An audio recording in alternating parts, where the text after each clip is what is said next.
Достық мерекесі. Достық күні. Достық деген бір-бірімен тату, бір-бірімен ойнап, дос болу.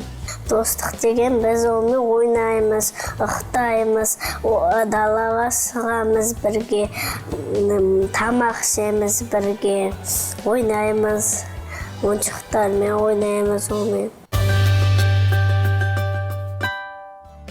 Ұлт дегеніміз Қазақстан, Өзбекстан,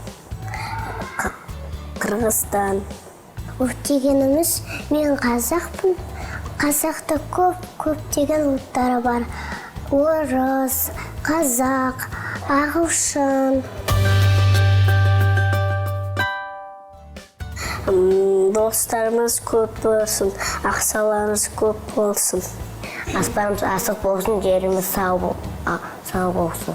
Еліміз аман болсын, қала тыныш болсын.